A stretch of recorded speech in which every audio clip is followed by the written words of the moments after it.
Assalamualaikum warahmatullahi wabarakatuh. Salam sejahtera untuk para mahasiswa. Kita bertemu kembali dalam mata kuliah hukum bisnis, di mana pada hari ini materi yang akan kita bahas adalah terkait alternatif penyelesaian sengketa bisnis.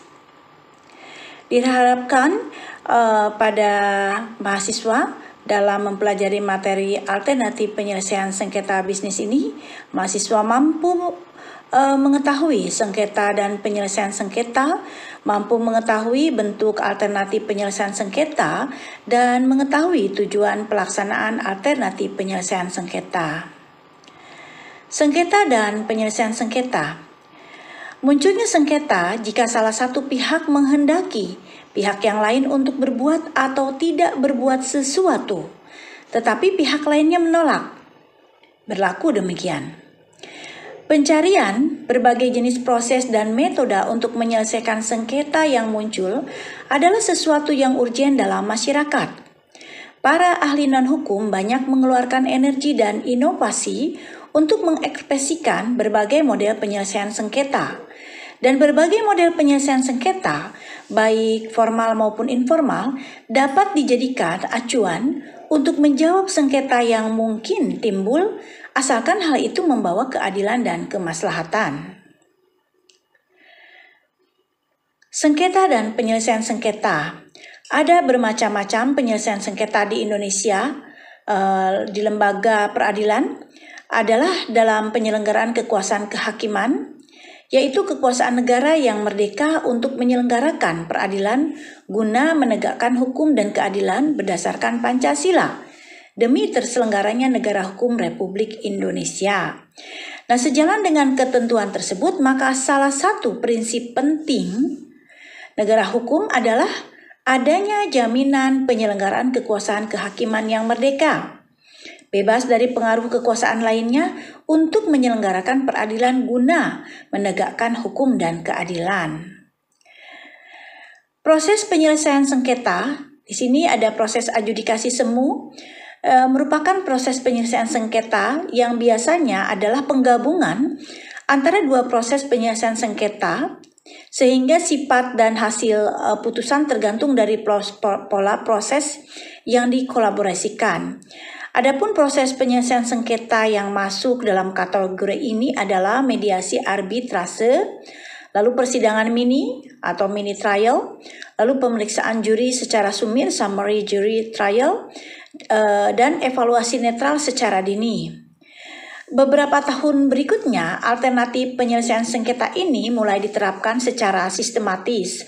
Dan hakim seringkali memerintahkan kepada para pihak untuk ikut berpartisipasi dalam suatu persidangan. Dan peraturan di pengadilan senantiasa mensyaratkan para pihak untuk menyelesaikan kasus-kasus tertentu. Contoh dalam hal ini adalah malpraktek yang diselesaikan melalui arbitrase.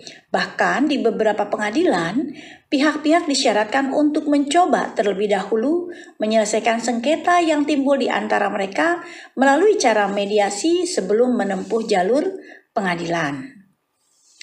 Nah, di sini ada bentuk alternatif penyelesaian sengketa. Yang pertama adalah arbitrase. Istilah arbitrase berasal dari kata arbitris, yaitu bahasa Latin yang berarti kekuasaan untuk menyelesaikan sesuatu perkara menurut kebijaksanaan. Apabila memperhatikan pengertian di atas, nampak jelas bahwa lembaga arbitrase memang dimaksudkan menjadi suatu lembaga yang berfungsi untuk menyelesaikan suatu perkara atau sengketa, tetapi tidak mempergunakan suatu metode penyelesaian yang klasik. Dalam hal ini adalah lembaga peradilan. Lalu yang kedua adalah negosiasi. Negosiasi ini dapat diketahui merupakan suatu proses pembicaraan atau perundingan mengenai suatu hal tertentu untuk mencapai suatu kompromi atau kesepakatan di antara para pihak yang melakukan negosiasi. Negosiasi juga merupakan cara untuk mencari penyelesaian masalah melalui diskusi atau musyawarah secara langsung antara pihak-pihak yang bersengketa yang hasilnya diterima oleh para pihak tersebut. Jadi negosiasi tampak sebagai suatu seni untuk mencapai kesepakatan dan bukan ilmu pengetahuan yang dapat dipelajari. Adapun mediasi adalah proses pemecahan masalah di mana pihak di luar yang tidak memihak, imparsial dan netral bekerja dengan pihak yang bersengketa untuk membantu mereka memperoleh kesepakatan perjanjian dengan memuaskan. Berbeda dengan hakim atau arbiter, maka mediator tidak mempunyai wewenang untuk memutuskan sengketa antara para pihak. Namun dalam hal ini, para pihak menguasakan kepada mediator untuk membantu mereka menyelesaikan persoalan-persoalan di antara mereka. Sedangkan unsur-unsur mediasi di sini bahwa mediasi adalah suatu proses penyelesaian sengketa yang berdasarkan perundingan dan di mana mediator terlibat dan diterima oleh para pihak yang bersengketa di dalam perundingan, dan mediator ini bertugas membantu para pihak yang bersengketa untuk menyelesaikan penyelesaian, dan mediator juga tidak mempunyai kewenangan membuat keputusan selama perundingan berlangsung. Nah, tujuan mediasi diantaranya adalah bahwa melalui proses mediasi diharapkan dapat dicapai terjalinnya komunikasi yang lebih baik di antara para pihak yang bersengketa, dan dengan mediasi ini menjadikan para pihak yang bersengketa dapat mendengar, memahami alasan atau penjelasan serta argumentasi yang menjadi dasar atau pertimbangan pihak. Dan dengan adanya pertemuan tatap muka diharapkan dapat mengurangi rasa marah, bermusuhan antara pihak yang satu dengan yang lain, serta memahami kekurangan atau kelebihan ataupun kekuatan masing-masing. Dan hal ini diharapkan dapat mendekatkan cara pandang dari pihak-pihak yang bersengketa. Lalu yang keempat ada konsiliasi. Konsiliasi ini merupakan suatu proses penyelesaian sengketa di antara para pihak dengan melibatkan pihak ketiga yang netral dan tidak memihak. Biasanya konsiliasi mengacu pada suatu proses yang mana pihak ketiga bertindak sebagai pihak yang mengirimkan suatu penawaran penyelesaian antara para pihak, tetapi perannya lebih sedikit dalam proses negosiasi dibandingkan seorang mediator.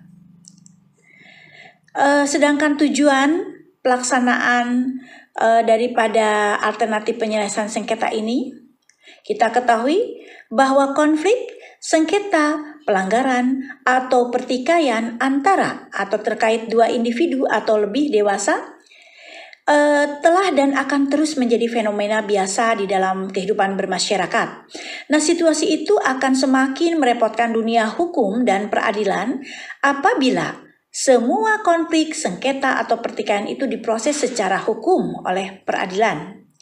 Dalam kaitan itu diperlukan mekanisme alternatif penyelesaian sengketa atau alternatif dispute resolution yang tidak membuat masyarakat tergantung pada dunia hukum yang terbatas kapasitasnya, namun tetap dapat menghadirkan rasa keadilan dan penyelesaian masalah.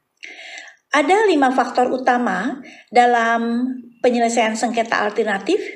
Yang pertama, sebagai upaya meningkatkan daya saing dalam mengundang penanaman modal di Indonesia.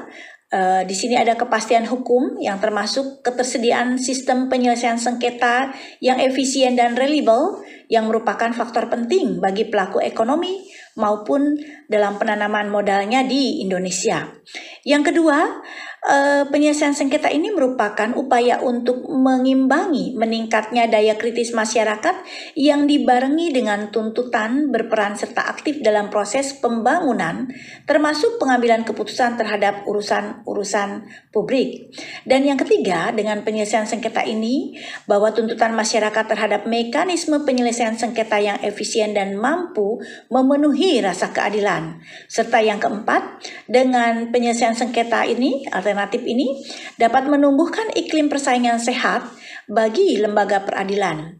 Kehadiran lembaga-lembaga penyelesaian sengketa alternatif dan kasasi pengadilan apabila sifatnya pilihan, maka akan terjadi proses seleksi yang menggambarkan tingkat kepercayaan masyarakat terhadap lembaga penyelesaian sengketa tertentu. Dan yang terakhir adalah sebagai langkah antisipatif dalam membendung derasnya arus perkara yang mengalir ke pengadilan. Demikianlah para mahasiswa, materi hari ini terkait alternatif penyelesaian sengketa. Saya harap para mahasiswa tetap membuka modul yang sudah saya share di dalam sistem dan mempelajari kembali, ya. Demikian, maka untuk itu perkuliahan kita akhiri. Terima kasih atas kehadirannya. Tetap jaga kesehatan. Salam untuk anggota keluarga. Wabillahi taufiq wal hidayah. Wassalamualaikum warahmatullahi wabarakatuh.